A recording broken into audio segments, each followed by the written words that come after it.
Hey guys, this is MJ from Hardware Mademoiselle, and this is my DIY Murphy bed project. I can't believe I did it, and I actually did it in a high rise.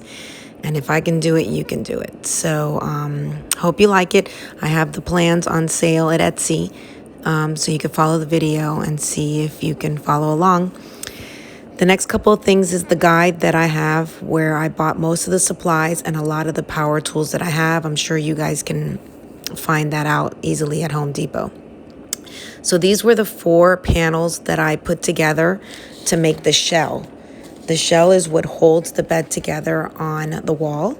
I did pocket holes, and you can look how to do pocket holes up on YouTube. I basically taught myself how to do everything, and they're actually the more secure way to put 2 pieces of wood together. And before I even attach them, I would put some wood glue too, so it make it really solid.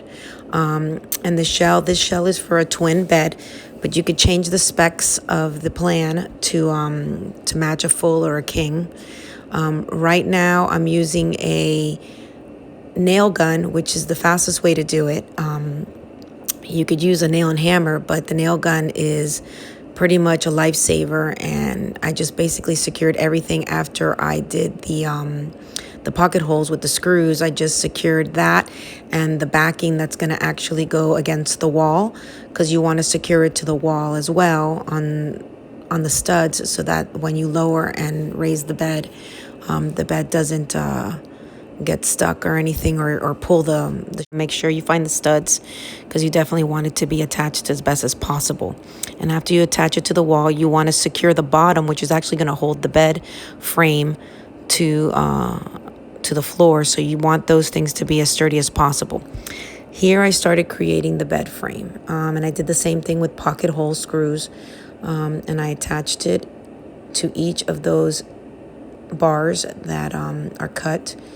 And basically I created a hollow shell that was sturdy enough to hold the bed frame. And then now I'm attaching the legs, which are with collapsible hinges that I found on Amazon, which are pretty cool.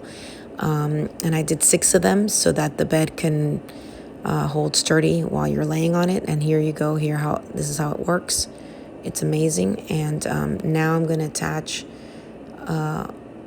a little clip that actually is going to hold the bed once it's upright, so it won't fall down. Just in case if it has any pressure to come down, it actually latches on. And this little latch I got on Amazon as well. And now I'm attaching the heavy door hinges, and actually this works very well, and you don't have to use that contraption that's like $250 to raise and lower the bed. These heavy door hinges will hold a lot.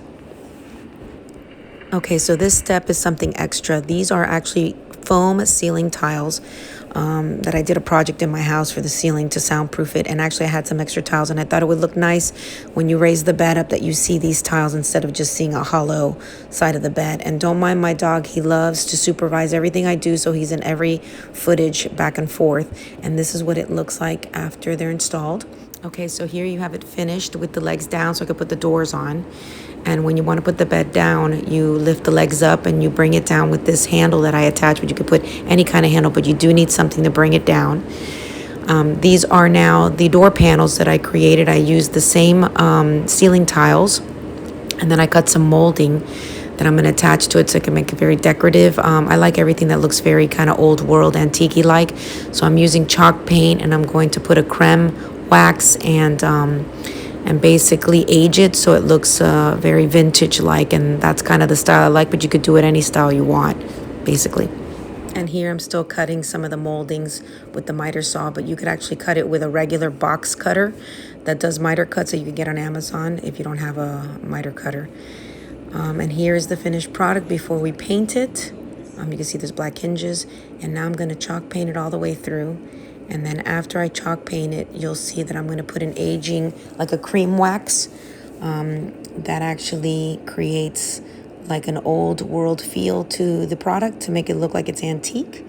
And it came out really nice. And then after that, I add like a metallic gold filigree kind of thing to add to the hinges to make it look like they're almost like goldish like. And it came out really pretty. So here I'm aging it a little bit. And then now I'm adding the gold on the hinges and part of the actual panel of the tiles. And now I'm installing the doors with the hinges. I already installed one, and this is just the second one. And then this is the finished product. And actually those shiny things at the bottom, they're actually mirrored tiles, but they're actually paper. They're not real glass tile, and they look really nice. And now I'm adding some really nice handles that I got from a distributor, but you could add any handles to any of the panel. When you lower it and raise it, and hope you liked my product. Here it is closed, and then the last photo is of it opened and with the bed coverings. If you like this and you like my channel, please subscribe. And like I said, all the plans are available on Etsy. Thank you so much. Hope you enjoyed it. Bye now.